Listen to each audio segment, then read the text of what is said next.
عزو سلامتنا كابو استوديو ستلايت تلفزيون رسالة بصحكم كبرى سمعتنا من ساعة تدالو زينا سعيب قلبي زينا زغرب لكم محمد اسماعيل سنة مكتال مجمّر عقل على زينا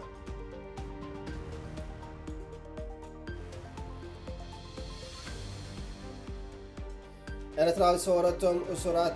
فتحون بوليتيكان سيفيكان مسألة زيقاتات كتخبرن حبرات حقراتنا أوروبا حبراتن تويعهم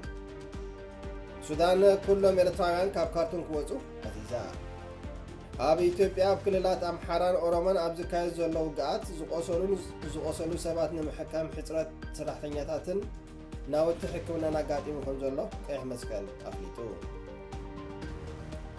ሰራዊት ሶማሊ ኣብ ዞባ ታሕተዋይ ጁባ 25 ኣባላት አልሸባብ ከም ዝቀተለ ገሊጹ ሩዋንዳን ዲሞክራሲያዊት ሪፐብሊክ ኮንጎን ኣብ ዝመጽእ ሰሙን ቅድሚ ምፍራመን ግዝያዊ ስምምዕ ሰላም ኣካይደን سمين كوريا أب كباب رئيس ختمة بينغ يانغ 10 روكيت وانفها زوزرو يسعود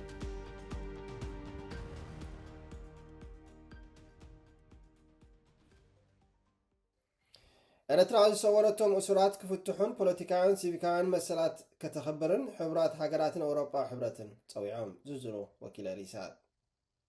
ኤርትራ ሰወረቶም እስራት ክትፈትሕን ፖለቲካውን ሲቪካውን መሰላ ዜጋታት ከተኸብረን ሕብራት ሃገራትን ኤውሮጳዊ ሕብረትን ፀዊዖም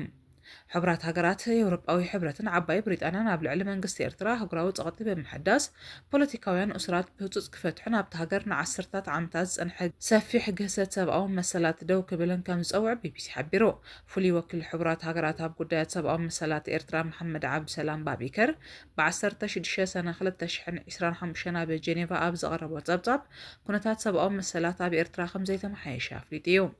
ነሱ ንቤት ምክሪ ሰብኣዊ መሰላት ሕቡራት ሃገራት ኣብ ዘቕረቦ ዓመታዊ ፀብጻብ ምስዋር ተቃውሞኦም ዝገልጹ ሰባት ገደብ ኣልቦ ዕስክርናን ኢደወነናዊ ማእሰርትን ይቕፅል ከም ዘሎ ገሊጹ እታ ውሽጢ ኤርትራ ዝፍጸም ገሰታት ካብ ደባት እቲ ሃገር ሓሊፉ ኣብ ሃገራት ወፃኢ ናብ ዝርከቡ ኤርትራውያን እናሰፍሐ ይኸይድ ከም ዘሎ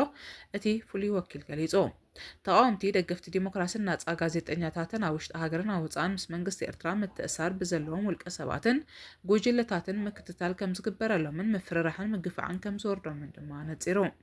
እቲ ግህሰት ኣብ ሃይማኖታዊ ናጽነት ምትእትታውን ዘጠቓለለ ኮይኑ ኣብ ልዕሊ ወንጌላውያን ኦርቶዶክሳውያንን ካቶሊካውያንን ኣብያተ ክርስቲያናት ከይተረፈ መንግስታዊ ምቁፅጻርን ዓፈናን ከም ዘጋጥም መሐመድ ዓብድልሰላም ባቢከር ኣረዲዩ ወከልቲ ዓባይ ብሪጣንያን ኤውሮጳዊ ሕብረትን ኣብዚ ስክፍታታት እዚ ተመርኪሶም መንግስቲ ኤርትራ ሲቪላዊ ናጽነት ከኸበረን ኩሎም ብፖለቲካ ይኹን ብእምነቶም ዝተኣሰሩ ውልቀ ሰባት ክፈትሕን ፀዊዖም ኣብ ዝሓለፉ ዓሰርታት ዓመታት መንግስቲ ዝሰወሮም ተቃወምቲ ሃለዋቶም ክፍለጥ ኣለዎ ዝበለ ኤውሮጳዊ ሕብረት ኩሎም ብዘይ ሕጋዊ መንገዲ ዝተኣሰሩ ተቃወምቲ ብዘይ ዋዕል ሕደር ክፍትሑ ከም ዘለዎም ኣተሓሳሲቡ እቲ 19 ገጻት ዘለዎ ፍሉይ ወኪል ሕብራት ሃገራት ዘቕረቦ ፀብጻብ ኣብ ኤርትራ ልዕልና ሕጊ ተጋሂሱ ከም ዘሎ ነቲ ኣብ 97 ዝጸደቐ ቅዋም ኣብ ግብሪ ከም ዘይወዓልና ገንዚቡ መሰጋገሪ ሃገራዊ ባይቶ ካብ 2002 ጀሚሩ ብምፍራሱ ኩሉ ናይ ሕጋጋ ኣካል ስልጣን ኣብ ኢድቲ ንኤርትራ ካብ 91 ጀሚሩ ብዘይ ሃገራዊ ምርጫ ዝገዝእ ዘሎ ፕሬዚደንት ኢሳያስ ኣፈወርቂ ከም ዝወደቐ ድማ ዘርዚሩ ክንዲ ዝኾነ ኣብቲ ሃገር ተሓታትነት ከም ዘየለ ከዓ ኣነፂሩ ኣብታ ኣኼባ ዝተረኸበ ወኪል ኤርትራ ኣብ ሕቡራት ሃገራት ሃብቶም ዘርኣይ ብወገኑ እቲ ፀብጻብ ፖለቲካዊ ድራኸ ከም ዘለዎ ጠቒሱ ኣካይዳ ሕቡራት ሃገራት ወገናዊ ክብል ነቒፍዎ መንግስቲ ኤርትራ ተኩርኡ ከም ትምህርቲ ጥዕና ፆታዊ ማዕርነትን ዘላቂ ልምዓትን ኣብ ዝኣመሰሉ ዓውድታት ምዃኑ ብምግላጽ እቲ ዓመታዊ ዝሕደስ መዝነት ናይቲ ፍሉይ ልእኽ ከብቅዕ ሓቲቱ ዋላ እኳ ነቲ ኣብ ሕብረተሰብ ኤርትራ ዘጋጥም ዘሎ ዓሚቕን ቀጻልን ገሰታት መሰል ደቂ ሰባት ዝኽሕድእ መውጎት እንተቕረበ እቲ ፀብጻብ ብኣማይት ኣሽሓ ዝቑፀሩ ዜጋታት ኤርትራ ብፍላይ ድማ መንእስያት ብሰንኪቲ ግድዱን ዘይተወሰነን ሃገራዊ ኣገልግሎትን ስእነት ናጽነትን ካብቲ ሃገር ወፂኦም ናብ ስደት ከም ዘምርሑ ኣጉሊሑ እዩ ሚኒስተራት ጀነራላትን ኣባላት ባይቶን ነበር ዝርከብዎም ዓሰርታት ላዕለዎት ሰበስልጣን መንግስቲ ኣብ ትሕቲ ምስጢራዊ ማእሰርቲ ከም ዘለው ዝግለጽ ሃልዋት ብዙሓት ዝጠፍኡ ጋዜጠኛታት ፖለቲከኛታትን ፍሉጣት ሰባትን እውን ክሳብ ሕጂ ኣይተፈልጠን ውድብ ሕብራት ሃገራት ኤውሮጳዊ ሕብረትን ዓባይ ብሪጣንያን ዝምራሕ ኣህጉራዊ ማሕበረሰብ እምበር ካብዚ ብምብቃስዩ ኣብ ኤርትራ ተሓታትነት ግልጽነትን ጽገናን ክህሉ ዝጽውዕ ዘሎም ሱዳን ኩሎም ኤርትራውያን ካብ ካርቱም ክወፁ ኣዚዛ ምሉእ ትሕሱ ወኪል ሪሳል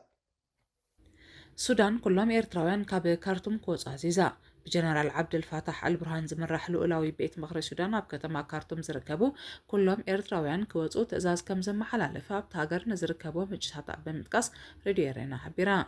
እቲ ትዕዛዝ ንኢትዮጵያውያን እውን ዘጠቃለለ ምዃኑ ዝጠቐሰት እታ ሬድዮ ካብ ከተማ ካርቱም ወፂኦም ናብ 3 ማዓስከራት ክግዕዙ መምርሒ ተዋሂቦም ከም ዘሎ ኣፍሊጣ ብሰራዊት ዝምራሕ መንግስቲ ሱዳን ኣብ ካርቱም ዝርከቡ ኩሎም ዜጋታት ኤርትራን ኢትዮጵያን ካብታ ከተማ ክወፁ ናብ ማዓስከራት ክግዕዙን ትዕዛዝ ዘመሓላለፈ ምስ ጸጥታ ብዝተኣሳሰር ምኽንያታት ምዃኑ ተሓበሬታ ጠቒሱ ኣብ ካርቱምን ከባቢያን ኣብ ዝካየድ ዝነበረ ኩናት ተቐርቂሮም ዝጸንሑ ዓሰርታት ኣሽሓ ዜጋታት ኤርትራን ኢትዮጵያን ተዛማዲ ዕረፍቲ ክረኽቡ ኣብ ዝጀምርሉ እዋን ካብታ ከተማ ክወፁ ተዋሂቦም ዘለዉ ትዕዛዝ ከቢድ ሸቕሎት ፈጢሩሎም ከም ዘሎ ሬድዮ ኤረና ገሊጻ ኣብ ሱዳን ዝርከብ ወኪል ላዕለዋይ ኮሚሽን ስደተኛታት ሕቡራት ሃገራት ብዛዕባ እዚ ስደተኛታት ኩሎም ካብ ካርቱም ክወፁ ናብ 3 ማዓስከራት ክግዕዙን ዝተዋሃበ ትዕዛዝ ኣፍልጦ ከም ዘይብሉ ከም ዝገለጸሎም ምንጭታት ናይታ ሬድዮ ሓቢሮም ኣብ ኢትዮጵያ ኣብ ክልላት ኣምሓራን ኦሮሞን ኣብ ዝካየድ ዘሎ ውግኣት ንዝቆሰሉ ሰባት ንምሕካም ሕፅረት ሰራሕተኛታትን ናውቲ ሕክምናን ኣጋጢሙ ከም ዘሎ ቀይሕ መስቀል ኣፍሊጡ ዝርዝሩ ወኪል ሪሳት ኣብ ኢትዮጵያ ኣብ ክልላት ኣምሓራን ኦሮሚያን ኣብ ዝካየድ ዘሎ ውግኣት ንዝቆሰሉ ሰባት ንምሕካም ሕፅረት ሰራሕተኛታትን ናውቲ ሕክምናን ኣጋጢሙ ከም ዘሎ ቀይሕ መስቀል ኣፍሊጡ ኣብ ኢትዮጵያ ኣብ ክልላት ኣምሓራን ኦሮሚያን ኣብ ዝካየድ ዘሎ ውግኣት ብዙሕ ዝቆሰሉ ሰላማውያን ሰባት እናወሰኸ ብምምጽኡ ከቢድ ሸቕሎት ከም ዘሕደረሉ ኣህጉራዊ ኮሚቴ ቀይሕ መስቀል ትማሊ 18 ሰነ ኣብ ዘውፅኦ ጸብጻብ ኣፍሊጡ ቀይሕ መስቀል ነቶም ብጥይትን ቦምባታትን ከቢድ መጉዳእቲ ዝወረዶም ሰላማውያን ሰባት ዝሕክሙ ክኢላታት መጥባሕትን ናውቲ ሕክምናን ብዘይ ምህላዎም ህይወት ብዙሓት ሰባት ኣብ ሓደጋ ክወድቕ ከም ዝኽእል ጠንቂቖም ኣህጉራዊ ኮሚቴ ቀይሕ መስቀል ነቲ ኣጋጢሙ ዘሎ ጸገም ንምፍታሕ ኣብ ክልቲኡ ክልላት ንዝርከቡ ሰብ ሞያ ጥዕና ነቶም ብኩናት ዝቆሰሉ ሰባት ብኸመይ ክሕክምዎም ብዛዕባ ዝኽእልሉ ኣገባባት ክልተ ዙርያታት ናይ ስልጠና በኣዲስ ኣበባ ከም ዝሃበ ሓቢሩ ኣብቲ ቀዳማይ ዙርያ ካብ ክልል ኦሮሚያ ሆስፒታላት ኣዶላ መንዲዳን ሻምቡን ንዝመጹ ሓካይም ናይ መጥባሕቲ ስልጠና ክወሃበም ከሎ ኣብ ካልኣይ ዙር ድማ ካብ ክልል ኣምሓራ ሆስፒታላት ደባርቕ ፍኖተ ሰላምን ዩኒቨርሲቲ ወልድያን ዝመጹ ክኢላታት ከም ዝተሳተፉ እቲ ኮሚቴ ኣብርሂቦም ኣህጉራዊ ኮሚቴ ቀይሕ መስቀል ካብ ምህናፅ ዓቕሚ ብተወሳኺ ኣብቶም ብግጭት ዝተሃስዩ ከባቢታት እናወሰኸ ዝኸይድ ዘሎ ሰብኣዊ ድሌታት ንምምላስ ኣብተን ዝተጠቕሳ ሆስፒታላት ናብ ዝርከባ ማእከላት ናውቲ ህፁፅ መጥባሕቲ ከም ዘቕረበ ገሊጹ እቲ ኣብ ክልላት ኦሮሚያን ኣምሓራን ዝፍጸም ዘሎ ግህሰት መሰላት ዝመልኦ ግጭታት ሰላማውያን ሰባት ካብ ምምዝባል ሓሊፉ ኣካላውን ስነ-ኣእምሮኣውን ጉድኣት የውርድ ስለ ዘሎ መንግስትን ገበርቲ ሰናይ ትካላትን ኣተኩሮ ክህቦም እቲ ኮሚቴ ኣተሓሳሲቡ ሰራዊት ሶማል ኣብ ዞባ ታሕታይ ጁባ 25 ኣባላት አልሸባብ ከም ዝቀተለ ገሊጹ ዝርዝሩ ወኪል ሪሳት ሰራዊት ሶማል ኣብ ዞባ ታሕተዋይ ጁባ 25 ኣባላት አልሸባብ ከም ዝቀተለ ገሊጹ ሰራዊት ሶማል ኣብ ዞባ ታሕተዋይ ጁባ ኣብ ዝርከቡ ደጀናት ናይቲ ጉጅለ ብዘካየዶ ደብዳብ ነፈርቲ ብውሕዱ 25 ኣባላት አልሸባብ ከም ዝቀተለ ምግላጹ ሺንዋ ሓቢሩ ሚኒስትሪ ምክልኻል ሶማል ብ18 ሰነ ኣብ ዘውፅኦ መግለጺ በአህጉራውያን መሻርክቲ ዝድገፉ ሓይልታት ሃገራዊት ሰራዊት ሶማል ካብ ኪስማዮ ታሕተዋይ ጁባ ኣስታት 100 ኪሎ ሜትር ንሰሜናዊ ምዕራብ ርሒቑ ኣብ ዝርከብ መዕቆቢታት አልሸባብ ብዘካየድዎ መጥቃዕቲ ነፈርቲ ኣባላት ናይቲ ዕጡቕ ጉጅለ ከም ዝተቐተሉ ገሊጾም ሰራዊት ሶማል ኣብቲ ዝተኻየደ ስርሒት መጥቃዕቲ ግብረ ሽበራ ንምውጣን ዝውዕል ስትራቴጂካዊ ማእከል እዚ ከም ዘጥቅዕን ኣብቲ ቦታ ከቢድ መዋቕራዊ ዕንወት ከም ዘውረደን ገሊጹ ኪስማዮ ኣብ ደቡባዊ ሶማል ዓባይ ወደባዊት ከተማ ኮይና ካብ ርእሰ ከተማ መቃዲሾ ኣስታት 500 ኪሎ ሜትር ርሕቃ ትርከብ ርእሰ ከተማ ክፍለ ሃገር ጁባላንድ እያ ሩዋንዳን ዲሞክራሲያዊት ሪፐብሊክ ኮንጎን ኣብ ዝመጽእ ሰሙን ቅድመ ምፍረራመን ጊዜያዊ ስምምዕ ሰላም ኣካይደን ዝርዝሩ ወኪል ሪሳት ሩዋንዳን ዲሞክራሲያዊት ሪፐብሊክ ኮንጎን ኣብ ዝመጽእ ሰሙን ቅድሚ ምፍረራመን ጊዜያዊ ስምምዕ ሰላም ኣካይደን ኣብ ምብራቃዊ ኮንጎ ዝካየድ ዘሎ ውግእ ደው ንምባል ዝዓለመ እማመ ስምምዕ ሰላም ሩዋንዳን ዲሞክራሲያዊት ሪፐብሊክ ኮንጎን ኣብ ዝመጽእ ሰሙን ክፍረም ትጽቢት ተነቢሩሉ ኣብ ዘለዋን ክልቲአን ሃገራት ጊዜያዊ ስምምዕ ሰላም ከም ዝገብራ ሮይተርስ ሓቢሩ ብክልቲአን ሃገራትን በኣሜሪካን ብ18 ሰነ ዝተገልጸ ሓበራዊ መግለጺ ጊዜያዊ ስምምዕ ፕሬዚደንት ኣሜሪካ ዶናልድ ትራምፕ ኣብ ምብራቃዊ ኮንጎ ዝካየድ ዘሎ ውግእ ከብቅዕን ናብቲ ታንታሉም ወርቂ ኮባልት ነሐስን ሊቲየምን ብዝርከብዎም ማዕድናት ዝሃብተመ ዞባ ምዕራባውያን ቢልዮናት ዶላር ወፍሪ ክገብሩ ምቹእ ባይታን ምንጻፍ ዝዓለመ ክኸውን ከም ዝኽእል ይግመት። እቲ ድሕሪ ናይ 3 መዓልታት ዝረርብ ዝተበጽሐ ጊዜያዊ ስምምዕ ንምኽባር መሬታዊ ሓድነት ምቁራጽ ተጻብኦታት መፍታሕ ኣጽዋር ካልእን ዝምልከት ምዃኑ እቲ መግለጺ ሓቢሩ። እቲ ስምምዕ ኣብ 2024 ብመንጎኝነት አንጎላ ብክልቲኦም ወገናት ዝተዘተየሉ እማመ ዝሓዘ ሓባራዊ ኣገባብ ጸጥታ ንምቋም ዝምልከት ሕጋጋት እውን ዘጠቓለለ ምዃኑ ተገሊጹ። ኣብ ዝሓለፈ ዓመት ሰበስልጣን ክልቲአን ሃገራት ብመንጎኝነት አንጎላ 2 ግዜ ኣብ ስምምዕ በጺሖም እኳ እንተነበሩ ክልቲአን ሃገራት ስለ ዝጠሓሶ ግን ኣብ ተግባር ክውዕል ኣይከኣለን። አንጎላ ነቲ ግጭት ብሰላማዊ መንገዲ ንምፍታሕ ብዙሕ ፈተነታት እኳ እንተገበረት ብሩዋንዳ ዝድገፉ ተቃወምቲ M23 ኣብ ወርሒ መጋቢት ኣብ ምብራቃዊ ኮንጎ መጥቃዕቲ ድሕሪ ምክያዶም ካብ መንጎኝነት ከም ዝሰሓበት ይዝከር። ብሩዋንዳ ዝድገፉ ተቃወምቲ M23 ንኽልተ ዓበይቲ ከተማታት ናይቲ ዞባ ክቆጻጸሩ ብምኽኣሎም ኣብዚ ዓመት እዚ ኣብ ምብራቃዊ ኮንጎ ውግእ ክገድድ ክኢሉ እዩ። ኮንጎ ሩዋንዳን ሰራዊት ኣጽዋርን ብምልኣኽ ንተቃወምቲ M23 ተድግፍ ከም ዘላ ብተደጋጋሚ ክትከስስ ጸኒሓ እያ።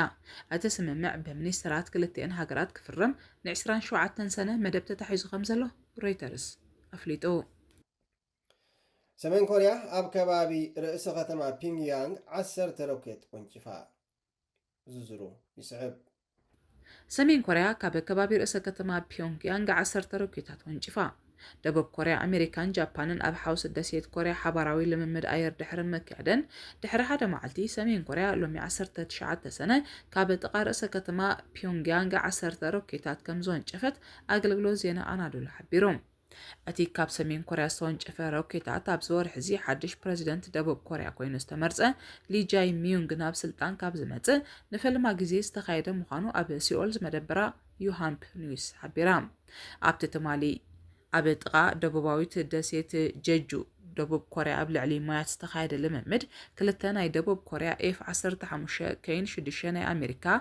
F-16 ነፈርቲ ወገን ክልተ ናይ ጃፓን F-2 ጀታትን ከም ዝተሳተፉ ተፈሊጡ።